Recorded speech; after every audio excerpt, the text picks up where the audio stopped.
नमस्कार। नमस्कार दोस्तों। आज मैं अस्त ग्रहों से संबंधित कुछ जानकारी दूंगी। मुझे उम्मीद है कि आप सभी ने अस्त ग्रहों के बारे में पहले से ही सुन रखा है और बहुत से लोग इसको नहीं मानते, पर ऐसे भी कुछ लोग हैं जो कि अस्त ग्रहों को काफी इम्पोर्टेंस देते हैं। ये ग्रह क्या हैं, इनके क्या परिणाम होते हैं और इसे कैसे समझना है, इन सभी चीजों के बारे में आज मैं अपने वीडियो के माध्यम से आपके साथ अपनी राय व्यक्त कर लूंगी। वीडियो के एंड तक जुड़े रहिएगा क्योंकि कुछ ना कुछ नया जरूर आपको इस वीडियो में मैं बता के जाऊंगी। तो फ्रेंड्स, सबसे पहले समझते हैं कि अस्त ग्रह होते क्या है। तो देखिए, ये एक ऐसी कंडीशन है कि जब भी कोई ग्रह सूर्य के साथ एक न्यूनतम दूरी पर, मिनिमम डिस्टेंस पर आता है, उस कंडीशन में वह अस्त हो जाता है। इसको हम कुछ इस प्रकार से समझ सकते हैं कि आप यदि किसी से मिलने के लिए जाते हैं, किसी के घर जाते हैं, वहां पर आपको बहुत ज्यादा रिस्पेक्ट मिलता है, आपकी बहुत आय भगत होती है, मगर उस समय यदि कोई आपसे भी पावरफुल इंसान, कोई सेलिब्रिटी वहां पर आ जाए, तो सभी सारा अपना अटेंशन उस सेलिब्रिटी को देने में लग जाते हैं और आपकी इंपॉर्टेंस कम हो जाती है। तो ऐसे में आपका क्या रिजल्ट होगा? आपको क्रोध आएगा, आपको इरिटेशन होगी। तो उसी प्रकार से जो ग्रह अस्त हो जाते हैं सूर्य के बहुत समीप आने पर, उन ग्रहों की जो क्वालिटीज हैं वह दब सी जाती हैं और सूर्य उनको ओवरटेक कर लेता है। सूर्य कुंडली में जिन भावों का स्वामी होता है, वह भाव अपना जो है रिजल्ट्स देना शुरू कर देते हैं, और जो ग्रह अस्त हो रहा होता है उन भावों में उसका दुष्परिणाम देखने को मिलता है। तो अस्त ग्रहों की क्या मिनिमम डिग्रीज हैं, आइए उनको हम इस शेयर के माध्यम से समझते हैं। तो मित्रों, सबसे पहली चीज तो ये है कि राहु और केतु को अस्त नहीं माना गया है क्योंकि वह चंद्रमा के ही नॉर्थ और साउथ नोड्स हैं। उसके अलावा सूर्य के पास जो भी ग्रह आता है वह अस्त होता है। तो यहाँ पर केवल 6 ग्रहों को लिया गया है। चंद्रमा जो कि 12 डिग्री पर अस्त होता है, मंगल जो कि सूर्य से 17 डिग्री के अंदर अंदर अस्त हो जाता है, और शनि जो कि 15 डिग्री के अंदर होने पर अस्त हो जाता है, और गुरु सूर्य से 11 डिग्री के भीतर अस्त हो जाता है, और जो शुक्र है वह सूर्य से 10 डिग्री के भीतर अस्त हो जाता है, और बुध 14 डिग्री के भीतर अस्त हो जाता है।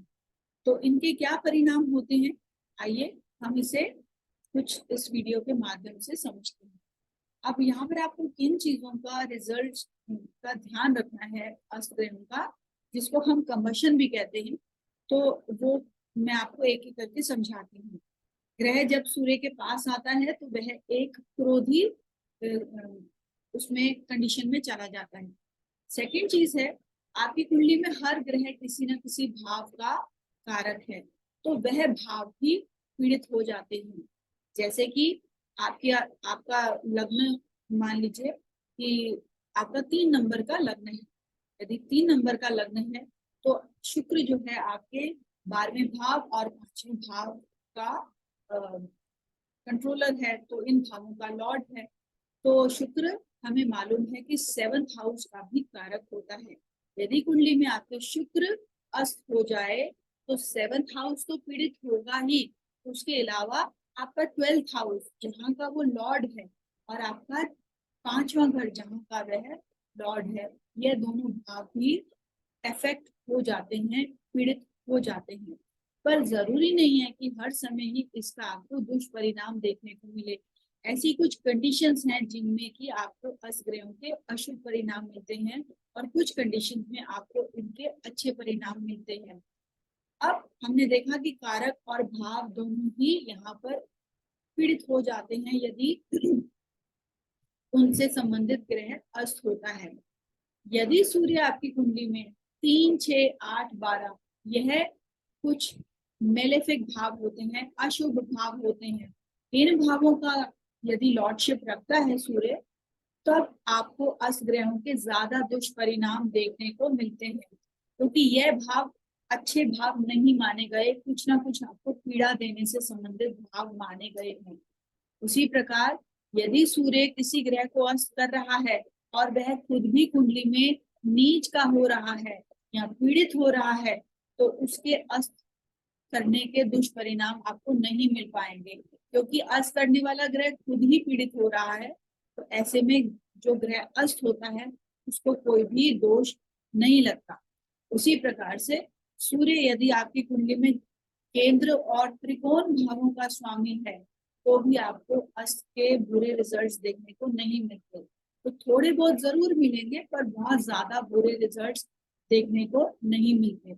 यदि आपकी कुंडली में जो प्लैनेट अस्त हो रहा है वह 3, 6, 8, 12 हाउसेस का लॉर्ड है और वह अस्त हो जाए तो ऐसे में आपको बहुत अच्छे रिजल्ट्स मिलते हैं, क्योंकि ये पापी भाव है, ये अशुभ भाव है।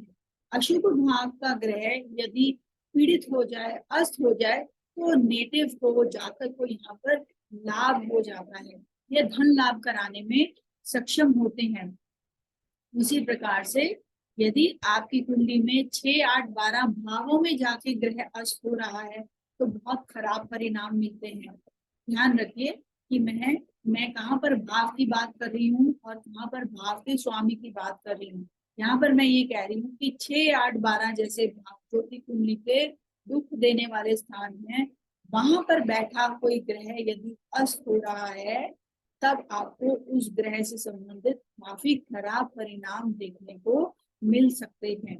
उसके बाद यदि कोई ग्रह कुंडली में अस्त हो जाए और उसको कहीं से कोई शुभ ग्रह की दृष्टि मिल जाए तो उसके अस्त होने के दुष्परिणाम खत्म हो जाते हैं। उसी प्रकार से यदि कोई ग्रह अस्त हो रहा है और उसको कोई अशुभ ग्रह देख ले तो और ज्यादा उसके खराब परिणाम आपको देखने को मिलते हैं। तो ये सब चीजें आप अपने मद्देनजर रख के जब कुंडली का विश्लेषण करेंगे तो आप बहुत अच्छे से सटीकता से किसी के भी चार्ट की रीडिंग कर पाएंगे। आइए अब मैं कुछ एग्जाम्पल चार्ट्स आपके साथ शेयर करती हूँ जहां पर कि कुछ कुछ ग्रह अस्त हैं और देखते हैं वह हमें क्या परिणाम दे रहे हैं।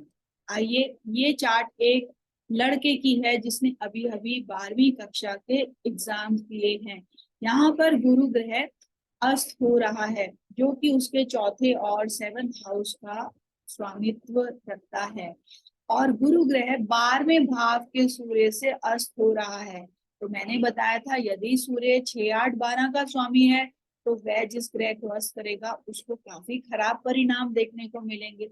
तो ऐसा नहीं हुआ, क्योंकि गुरु जो कि चौथा भाव आपकी एजुकेशन का है, 7th हाउस तो पार्टनरशिप मैरिज का है, उसको आप इग्नोर कर दीजिए। अभी चौथा भाव जो उसकी पढ़ाई लिखाई का है, वहां पर उसने इसको क्या परिणाम दिए, वो ये थे कि इसको जो रिक्वायर्ड परसेंटेज थी वह इसको नहीं मिली। इसने फॉरेन कंट्रीज में एडमिशंस के लिए अप्लाई किया हुआ था और 12वां भाव जो कि आप देख रहे हैं सूर्य है, तो फॉरेन कंट्रीज में एडमिशन के लिए इसको एक परसेंटेज की जरूरत थी जो कि यह नहीं अटेन कर पाया। तो इसको डिनायल मिल गया कि हम आपको अपनी कंट्री में यूनिवर्सिटी में एडमिशन नहीं देंगे। तो अस्त ग्रह ने अपना रोल यहाँ पर किया। पर अब मैंने आपको दूसरी बात बताई थी कि यदि सूर्य जो अस्त कर रहा है वह कमजोर पड़ जाए तो ऐसे में भी अस्त ग्रह के परिणाम नहीं महसूस होंगे। तो हुआ क्या कि यहाँ पर 12वें भाव का स्वामी सूर्य खुद ही नीच का हो गया।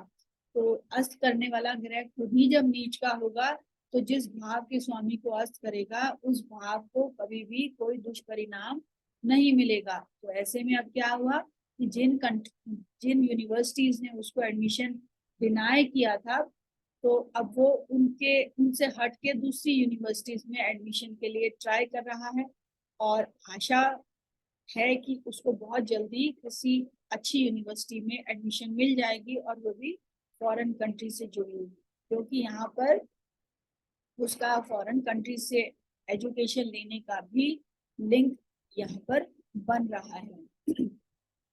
तो आइए अब हम दूसरे चार्ट में जाते हैं। ये एक ऐसे जातक की कुंडली है जिसकी 2021 में मैरिज हुई थी, विवाह हुआ था। और आप यहाँ पर देखिए कि जो शुक्र ग्रह है वह अस्त हो रहा है। अब शुक्र ग्रह इसकी कुंडली में चौथे भाव का स्वामी है और 9वें भाव का स्वामी है, योगकारी है, पर अस्त हो गया और वो भी छठे भाव में। तो इसको उसको काफी खराब परिणाम मिलने चाहिए। पर ये देखिए कि सूर्य जो अस्त कर रहा है वह केंद्र का स्वामी है और खुद भी पीड़ित हो रहा है केतु से।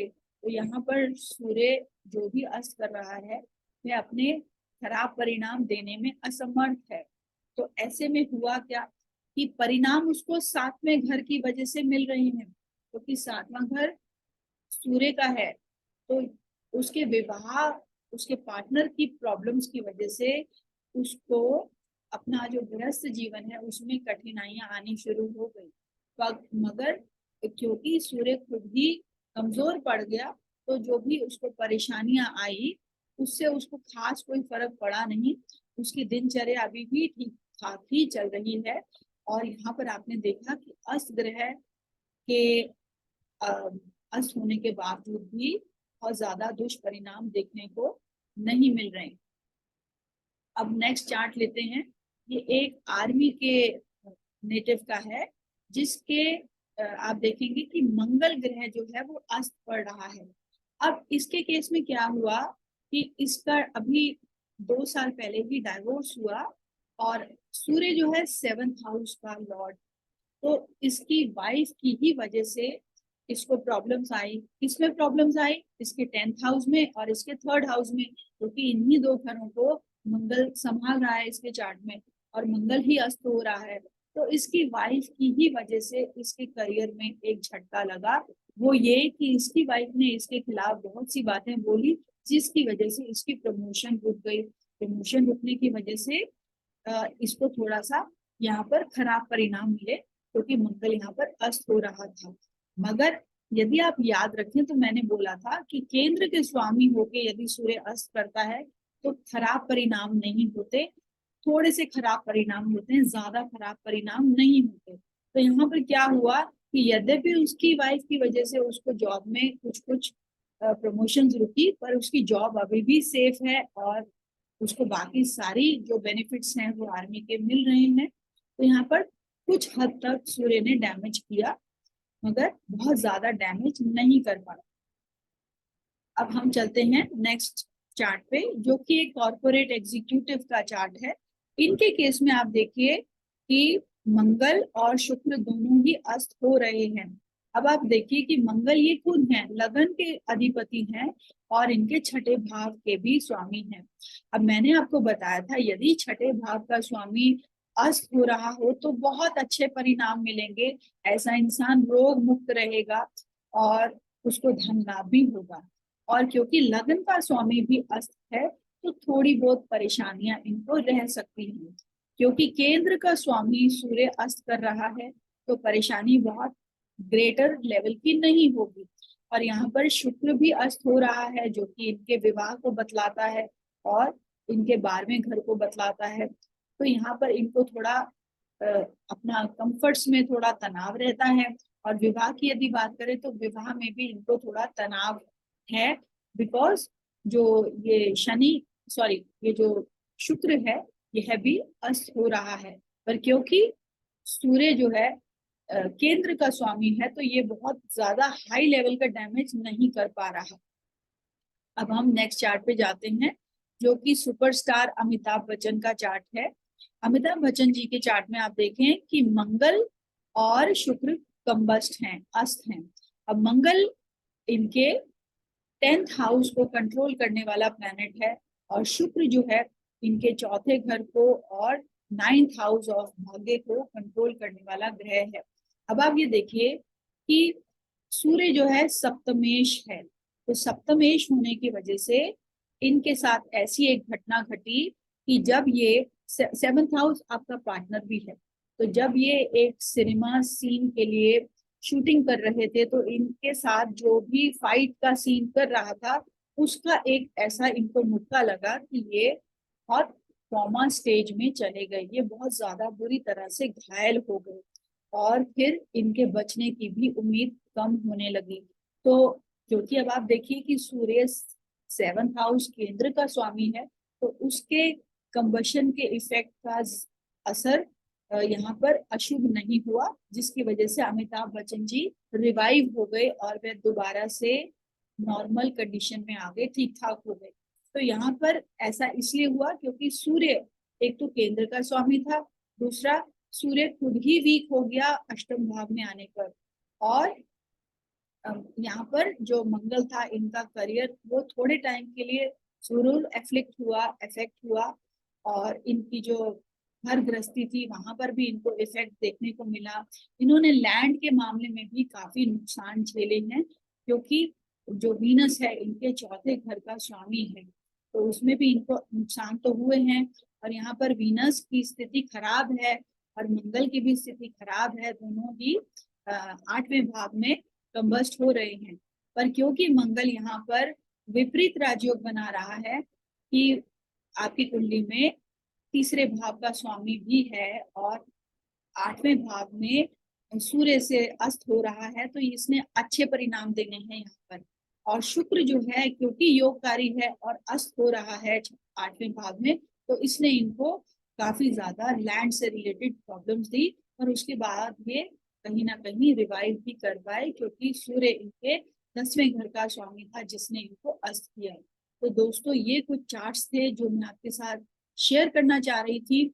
और मुझे लग रहा था कि मैं अपनी जो भी राय है अस्त ग्रहों से संबंधित आपके साथ शेयर करूं, ताकि हो सकता है आपको मेरे वीडियो के माध्यम से कुछ ना कुछ नया जरूर सीखने को मिले। तो आशा करती हूँ ये वीडियो आपको अच्छा लगा होगा, और इसे लाइक करके प्रोत्साहित कीजिए और शेयर भी कीजिए, ताकि बाकी लोग भी इस वीडियो का लाभ उठा पाए। धन्यवाद।